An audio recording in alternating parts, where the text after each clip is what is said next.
At -71 degrees Celsius, the tundra becomes a void. No trees, no shelter, just endless white stretching to every horizon. The wind here doesn't blow, it tears. It rips the warmth from your body, the moisture from your eyes, the hope from your heart. And tonight, somewhere in that white void, something small was dying alone. Saina was 73 years old. Her face was weathered like ancient leather, creased by 7 decades of Arctic wind. Her hands, gnarled and stiff, could barely hold a needle anymore, but they still knew how to skin a hair, still knew how to coax fire from frozen wood. She lived alone in a small log cabin on the edge of the tundra, surviving on what little the land provided and what memories kept her company. Her husband had died 9 years ago. Her children lived in Yakutia, 400 kilometers away, their visits growing rarer each year. The isolation didn't bother her anymore. She had learned that solitude and loneliness were different things. One was a choice, the other was a wound. It was late afternoon when she ventured outside to check her snares. The storm had been building all day, and she needed to gather whatever she could before it became impossible to move. The temperature had dropped to -71, cold enough to freeze exposed skin in under a minute. She wrapped herself in every layer she owned and pushed through the waist-deep snow toward her trapline. The wind screamed across the open tundra, driving snow like needles into any exposed skin. Visibility was almost zero.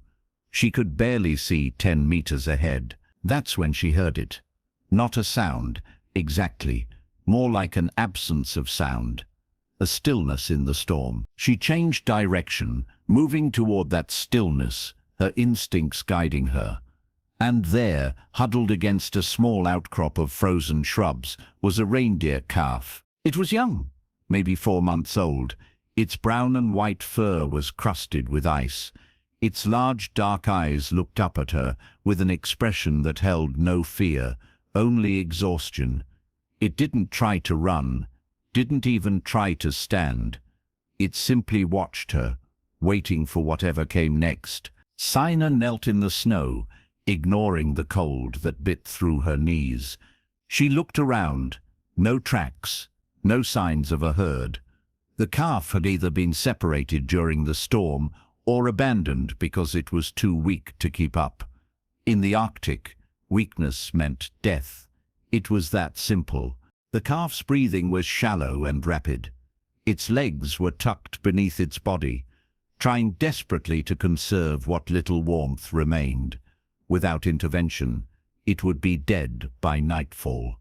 Maybe sooner. Saina knew what bringing a reindeer calf inside meant. Reindeer were not pets. They were wild animals with specific needs: lichen, moss, constant movement. And she had almost nothing. Her food stores were down to dried fish, a small bag of flour, and a jar of berries she had been rationing since December.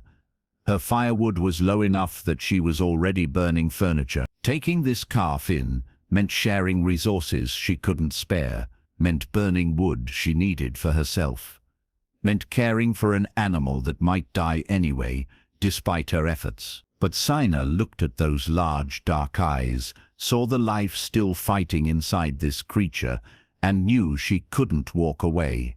She removed her outer coat, a heavy reindeer hide that had belonged to her husband, and wrapped it around the calf.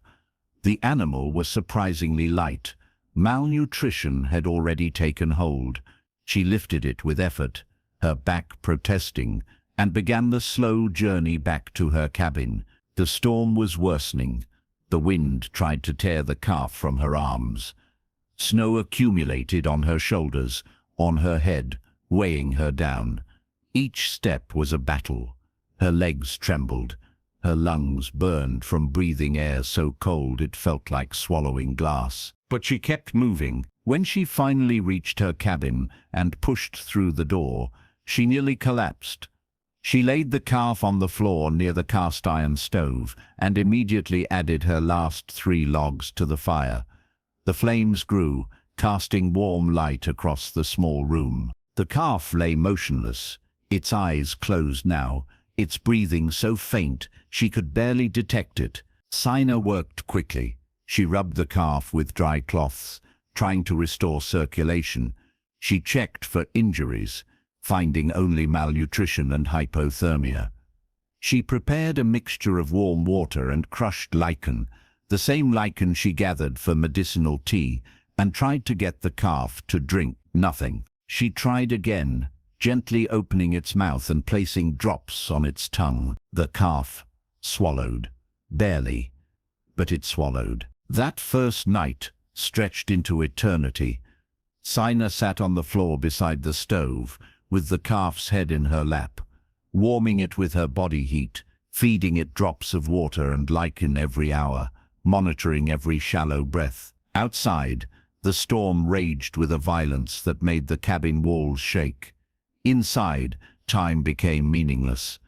There was only now, only this moment, only this life that refused to die. By dawn, the calf's eyes opened. They were clearer now, focused. It lifted its head, just slightly, but it lifted it. Saina allowed herself one small breath of hope. The days that followed became a rhythm of survival. Saina rationed everything with brutal precision. She ate once a day, a thin soup made from fish bones and snow. Everything else went to the calf. She gathered frozen moss and lichen from the tundra, thawing it by the fire, feeding it to the calf in small amounts. She burned her late husband's wooden chair for firewood, then a shelf, then the small table where they had shared meals for 30 years. Every piece of wood that burned was a memory turned to heat. Every meal she gave away was hunger that would follow her to sleep. But the calf was improving. By the third day, it could stand on shaky legs. By the fifth, it took its first wobbly steps across the cabin floor.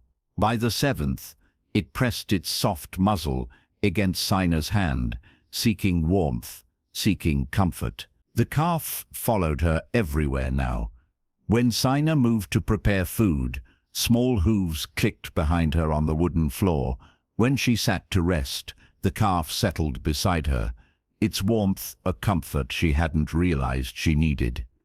And at night, when exhaustion finally pulled her toward sleep, the calf curled against her side, and for the first time in 9 years, Saina didn't sleep alone. She began talking to it.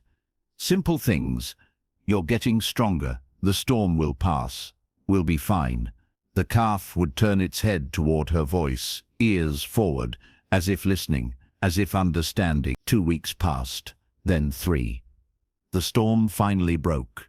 The temperature remained brutal, still hovering around -65, but at least the wind had stopped. Pale sunlight broke through the clouds for the first time in weeks. Saina ventured outside to gather more lichen and moss. The calf watched from the window, and when she returned, it greeted her at the door with soft bleats that filled the cabin with sound it hadn't heard in years. The winter deepened before it began to recede. There were nights when the fire could barely keep the cabin above freezing, when frost formed on the inside walls and Saina's breath froze on her blankets. But the calf grew stronger every day. Its legs became steady, its coat grew thick, and its eyes, those large dark eyes, held life again. One morning in late February, Saina opened her door to find the first signs of spring. The snow had begun to settle, the sun had real warmth, and patches of brown earth were beginning to appear across the tundra. The calf, now nearly full-grown, walked outside and stood at the edge of the clearing. It looked toward the open tundra, where wild herds sometimes passed. Its ears perked forward, its body tense. Saina knew this moment would come. Reindeer belonged to the herd. This one had survived, and now it needed to find its own kind, to live the life it was meant to live. She had prepared herself for this, told herself it was natural, right, necessary. But she hadn't prepared for how much it would hurt. The reindeer took 3 steps toward the tundra, stopped, looked back at Saina. "Go on," she said softly, in Yakut. "You don't belong here." The reindeer took 3 more steps, paused. Then instead of continuing across the snow, it turned and walked back to Saina's side. It happened again the next day, and the day after that. The reindeer would venture to the edge of visibility, stand there for long minutes, then return. Finally, Saina stopped trying to encourage it to leave. She accepted what was happening. This reindeer, separated from its herd, had found a new herd of one, and it had chosen to stay. Spring came slowly to the Arctic tundra. Snow melted into streams, ice broke with sounds like gunshots.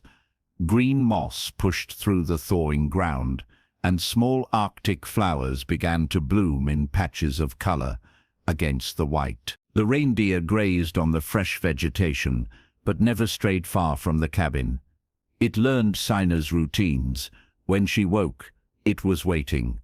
When she worked outside, it followed. And when she sat on the single step of her cabin in the evening, watching the sun hang low over the tundra, the reindeer settled beside her. One evening in early summer, as midnight sun painted the sky in shades of gold and pink, Saina sat with her hand resting on the reindeer's neck. Its fur was soft now, healthy and thick.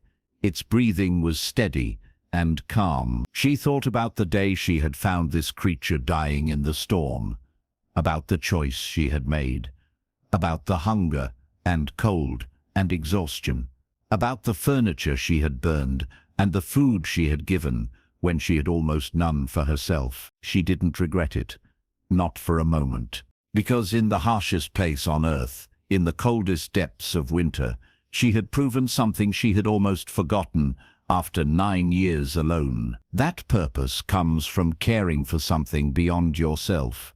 That companionship can be found in the most unexpected places, and that even at 73, even in isolation, even when everything seems settled and done, one small choice can transform everything.